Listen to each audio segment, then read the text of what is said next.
Have you ever thought how a single moment, a single meeting, can change the entire destiny of a person? This is not just a story. It's a journey of fate, faith, and divine mercy.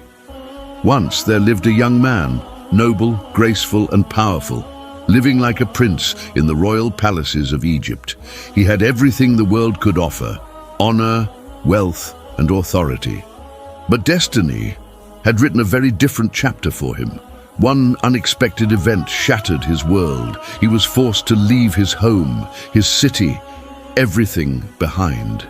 Now, alone under the scorching sun, walking endlessly across the golden desert sands, hungry, exhausted, and broken. His body was weak, but his heart was strong, because in that heart lived a faith unshaken. And when there was nothing left, no food, no shade, no companion, he looked up at the vast sky, raised his trembling hands and whispered, "Oh my Lord, I am in desperate need of whatever good you send down to me." That one prayer changed his life forever, and with it changed the course of history. Dear brothers and sisters, this was the moment when the prayer of a hungry man became his destiny. Allah Almighty not only gave that traveler food, but also granted him the one who prepared the food as his life partner. Yes, this is the time when Prophet Musa met Safura, a pure and modest woman whose one meeting changed the course of history. How did this meeting happen? Did Prophet Musa really get not one but two wives? And on what condition did his father-in-law, Prophet Shuayb marry him to his daughter? You will know all this in this video. This is not just an event of a marriage, but a complete story of destiny's writing and Allah's plan. Dear brothers and sisters, this whole event begins when Prophet Musa was living in Egypt. He was young, strong, and extremely brave. One day, while entering the city, he saw two men fighting. One was from the Bani Israel tribe, and the other was a Coptic Egyptian. The man from Bani Israel called Prophet Musa for help. Prophet Musa went forward and struck the Coptic man with a punch. That punch was so powerful that the Coptic man died on the spot. This incident spread like wildfire in Egypt. When this news reached Pharaoh's court, it was announced that Musa must be arrested at any cost. But before the night was over, a man came running and said, "Oh Musa, the people of the court have ordered to kill you. Leave from here right now." This was the moment when Prophet Musa left Egypt. He had no food, no vehicle, and ahead was a long and desolate path. The Holy Quran says that he headed towards Madyan. On the way, he became exhausted from hunger, thirst, and fatigue. But there was one belief in his heart: the Lord who has brought me this far will show me the path ahead. Finally, when he reached the well of Madyan, an amazing scene appeared before him. Some shepherds were watering their animals, and on one side, two girls were standing modestly, waiting for their turn. This is where that meeting began, which changed Prophet Musa's life forever. When Prophet Musa saw those two girls, mercy arose in his heart. He went forward and asked, "Why have you kept your animals back?" They respectfully answered, "We cannot water our animals until these shepherds move their animals away, and our father is very old." Dear brothers and sisters, hearing this answer, a strange feeling arose in Prophet Musa's heart. Mercy, respect, and the desire to help. Without asking any extra questions, he himself went to the well and moved that heavy stone which 10 men together could not move. He drew water, watered their sheep, and with tired feet went and sat in the shade of a tree. The intensity of hunger was strong, the body was weak, but the warmth of faith was alive in his heart. Sitting there, he looked towards the sky and made that historic prayer which changed the writing of destiny. Prophet Musa said, "Oh my Lord, I'm in desperate need of whatever good you send down to me." And dear brothers and sisters, this prayer did not take long to be accepted, because the heart from which it came was sincere, broken, and immersed in servitude. No sooner had the prayer finished than they saw a scene. One of the two girls walked towards Prophet Musa, A.S., shyly and modestly, and said in a soft voice, "My father is calling you so that he may reward you for watering our animals for us." Dear brothers and sisters, this was the moment when Allah opened the doors of relief, honor, and future for a hungry, lonely traveler. Prophet Musa started walking with the girl. But dear brothers and sisters, look at his trustworthiness and purity here. Prophet Musa, A.S., said, "I do not know the way. You walk behind me. Where the path changes, throw a small stone there. I will understand." What a great example of modesty and character. And this modesty, this trustworthiness, was later written in his destiny as marriage. When Prophet Musa, A.S., reached that old man, he found himself in front of Allah's prophet, Prophet Shuayb, A.S. Prophet Musa, A.S., greeted him respectfully. He sat down and narrated his whole story, how he had to leave the city because of a mistake. Prophet Shuayb, A.S., smiled and said, "Do not fear. You have escaped from the land of the oppressors. This place is outside their rule." Our dear brothers and sisters, this marriage and wisdom gave Safura, R.A., such a status that the prophet of the age married her. Before marriage, she used to serve her father, and after marriage, she used to serve her husband. Dear brothers and sisters, it is narrated that time passed. Prophet Musa, A.S., fulfilled the promised years with Prophet Shuayb, A.S., with honesty, hard work, and obedience. Meanwhile, his married life was full of love, peace, and blessings. Safura, R.A., proved to be a righteous, modest, and obedient wife who possessed a character suitable for a prophet's wife. Then one day when the term was completed, Prophet Musa, S., said to his family, "Let us return to our country." It was night. The sky was covered in darkness.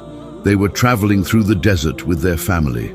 Suddenly, a light was seen from the peak of a distant mountain. Prophet Musa, A.S., said, "Wait, I will bring some news from there. Or perhaps I can bring you some fire so that you can warm yourselves." Dear brothers and sisters, that light was actually the light of Mount Tur. After reaching there, the scene that Prophet Musa, A.S., saw became a new chapter for the world. Suddenly, a voice echoed which was full of mercy and majesty. "O Musa, verily I am Allah, the Lord of all worlds." This was the moment when by Allah's command, a traveler, an oppressed person became a prophet. And look at the beauty of destiny. The journey that began with hunger, fear, and loneliness ended with prophethood and light.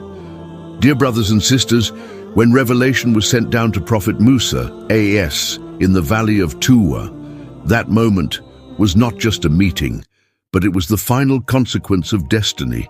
Allah Almighty said, "O Musa, I have chosen you for my message. Go to Pharaoh.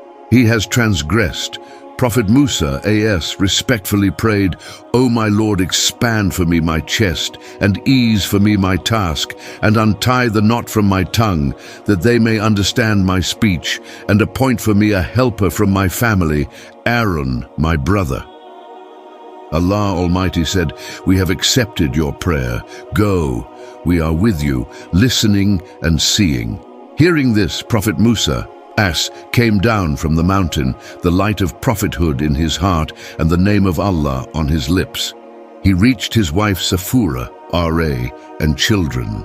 Safura, R.A., looked at him and could see a unique light, an extraordinary peace on his face. She asked, "Musa, what kind of light is this? Why is your face shining?"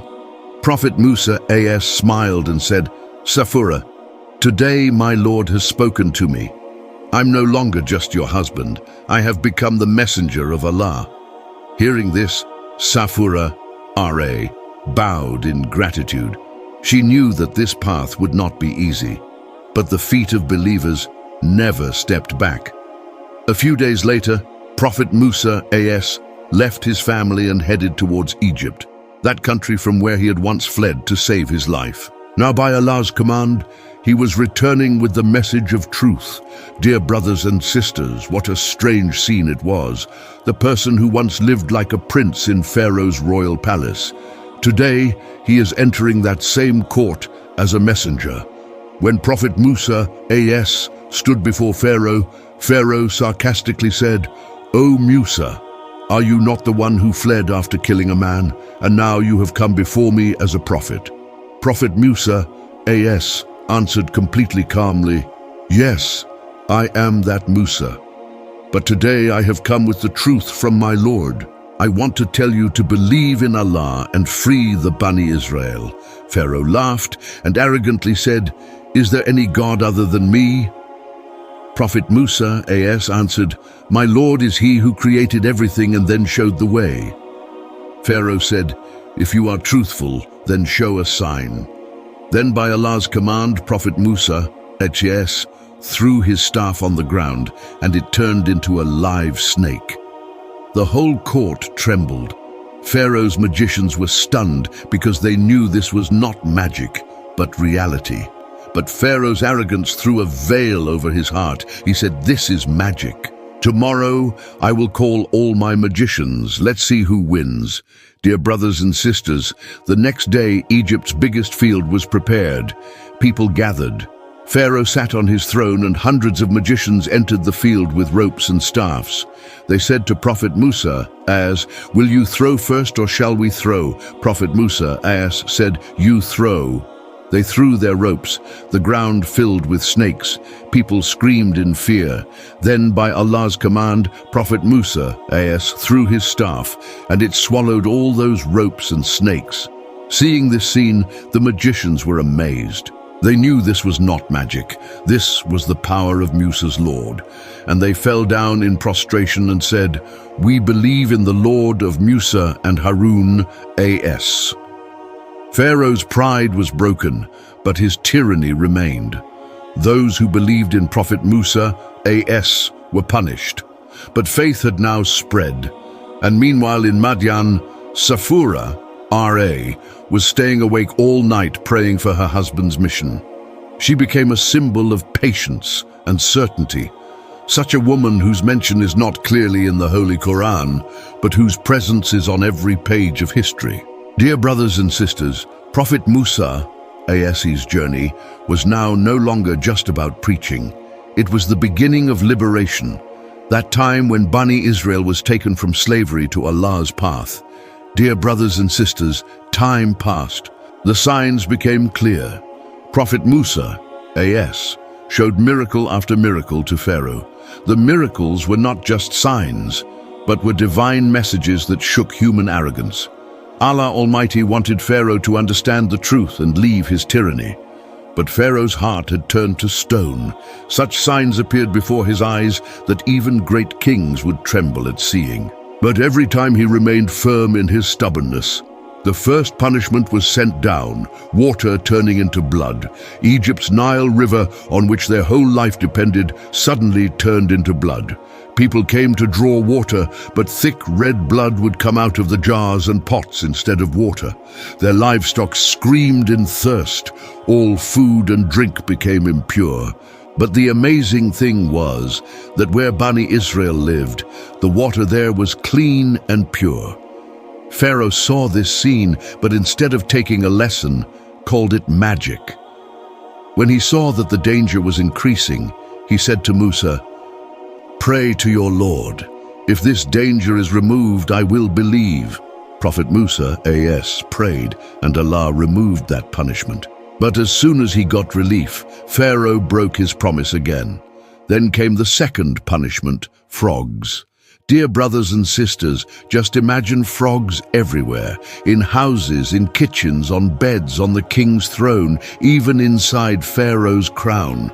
People would sit to eat and a frog would jump into the bowl. They would sleep and frogs would jump on their bodies. All of Egypt filled with the sound and filth of frogs. But still, Pharaoh's heart did not soften. He again said, "Musa, AS, pray to your Lord. I will let you go." Prophet Musa, AS, prayed, and when the frogs disappeared, Pharaoh broke his promise again. Then the third punishment was sent down, lice. The dust of the earth turned into lice, and they would stick to the bodies of humans and animals. There was no peace. Neither was it possible to sleep nor to eat. The whole kingdom plunged into misery. Pharaoh's court magicians and ministers shouted, "This is not magic, this is Allah's wrath." But not even the slightest sense reached Pharaoh's ears. He remained drowned in the arrogance of claiming to be God and kept denying Prophet Musa, AS, again and again. Then came the fourth punishment, swarms of flies and savage insects. They began to fly everywhere. They would bite people's bodies. They would fall into food and drink. People screamed. But Pharaoh still did not back down. And when Pharaoh's people showed stubbornness again, Allah's fifth punishment was sent down. Disease on livestock. Animals died. Camels, cows, sheep, goats, all began to die. The country filled with the stench of dead animals. Egypt's economy was destroyed, but Pharaoh's arrogance remained. Allah Almighty then revealed another sign through Prophet Musa, AS. Boils and sores on the body. Pimples and wounds covered people's bodies. No ointment worked, no medical treatment worked. Still they remained firm in their stubbornness. Then the seventh punishment was sent down, terrifying hail. The sky was covered with clouds. Lightning flashed. Stones like rocks began to fall from the sky. Trees broke. Crops were destroyed. Roofs of houses began to collapse. This scene was like doomsday. Pharaoh's subjects screamed in fear, "O Musa, tell your Lord to save us. We will believe." Prophet Musa, AS, prayed and the punishment was removed. But as soon as the sky cleared, Pharaoh said that was temporary magic. Now came the punishment of locusts. Dear brothers and sisters, just imagine the sky became black as if the sun was covered. Millions of locusts covered Egypt. They ate fields, gardens, and trees, everything. The land became barren, the environment became dark, and people became exhausted from hunger. This was Allah's punishment, so that humans might humble themselves from arrogance. But Pharaoh, instead of bowing down, stiffened his neck. Then came the ninth punishment, darkness. Such thick darkness that the sun could not be seen. For 3 days, darkness covered Egypt. No one could get out of the house, no lamp could give light. But where Bani Israel lived, there was light and peace. This was a clear sign, but Pharaoh still did not believe.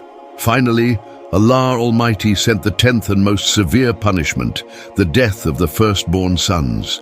In one moment of the night, a wail rose from the houses of Egypt. In every house the first child died. Whether it was the king's or a common laborer's, only the houses of Bani Israel were safe. This was the moment when the walls of Pharaoh's arrogance began to shake, but the devil inside him was still not silent. After every punishment, he would promise, "O Musa, pray to your Lord. I will agree. I will let you go." And when the danger was removed, he would say, "I myself am God. What can Musa do to me?" A curtain of arrogance had fallen over his heart in such a way that despite the truth being clear, he kept denying it. So dear brothers and sisters, these were not just events, but repeated warnings from Allah. Humans should stay within their limits. Creation should not try to be the creator. But when stubbornness and arrogance become strong in the human heart, the consequence is always destruction. After this stubbornness, this arrogance, and this false pride, finally that day came when Allah Almighty ordered, "O Musa, set out with my servants at night and do not fear, because you all will be safe." Prophet Musa, AS, gathered Bani Israel. The night was dark. There were clouds in the sky, and silence prevailed in the streets of Egypt. Thousands of slaves came out of their houses. There was hope on their faces that this night would be the night when centuries of slavery would end. On the other hand, when Pharaoh got this news, he chased them with his army. The ground trembled with the sound of Pharaoh's war chariots, horses, and swords. Behind them was Pharaoh's army, and in front was the Nile River. The feet of Bani Israel stopped. and they became panicked. They said, "Musa, now we are caught." Prophet Musa said with full faith, "Never. My Lord is with me. He will surely guide me." Dear brothers and sisters, this was the moment when human hope ends and faith begins. Allah ordered, "O Musa, strike the sea with your staff." Prophet Musa struck with the staff, and the sea divided into two parts. The water piled up like mountains on two sides, and a dry path was created in the middle. Bani Israel watched with amazement. Then everyone started walking on that path. On one side was faith, on the other side was a miracle. Pharaoh saw this scene and said in his arrogance, "If Musa's sea can divide, then a path will be created for me too." He descended onto that path with his army. But when Bani Israel reached the other side, Allah Almighty ordered, "O Musa, strike your staff again." And in an instant, the water collapsed from both sides. Waves rose like mountains, and Pharaoh and his army drowned. In his last moment he shouted, "I believe that there is no God but the Lord of Musa and Harun." But the answer came, "Now, while you denied before, and were among the corrupters." Thus, Pharaoh's corpse was thrown onto the seashore so that it remains a sign of the consequences of arrogance for future generations. Dear brothers and sisters, at that very moment, Prophet Musa, bowed his head in prostration of gratitude to his Lord. Around him were thousands of people who were once slaves. Today, by Allah's mercy, they are free. On the other hand, in Madyan, Safura, was making the same prayer to her Lord. "O my Lord, make my husband's mission successful." And Allah accepted the prayer of that patient wife. Because behind the success of a prophet, there is always the prayer of a believing woman. Dear brothers and sisters, this is not just a story, but a perfect picture of faith, patience, modesty, and obedience. The journey of Prophet Musa, from the royal palace to prophethood, and the journey of Safura, from silent service to everlasting honor. Both teach us that Allah's promise is always fulfilled. Only faith is the condition. Dear brothers and sisters, here I want to clarify further that this event of Prophet Musa, is narrated not only in the Holy Quran, but also in the Torah and the Gospel. Three religions, Muslim, Christian, and Jewish, all agree that Prophet Musa, divided the sea and created a path. But the question is, how did this happen? This question is the cause of wonder for today's scientists. Hollywood software engineer Carl Drew, who presented the scientific concept of this scene in the movie Exodus, Gods and Kings, says, "I am one of those Christians who believe in creation, and I believe that this event was naturally possible, perhaps due to some extraordinary change in weather." At first, his statement was considered merely cinematic and imaginary. But when an American university included Carl Drew's research in their master's thesis program, meteorologists made amazing discoveries. Greg Holland, who researches storms, says, "We could never believe that water could divide into two parts." But Carl's theory has forced us to think. According to Carl, this event happened at that place in the Red Sea, Baraka al-Zumum, which is currently located between Saudi Arabia and Egypt. According to him, at that time an extremely strong wind blew from the east, the speed of which was more than 60 mph. Scientifically, this is called the wind set-down effect, meaning such a strong wind that pushes water to one side, and the coastal path below temporarily dries up.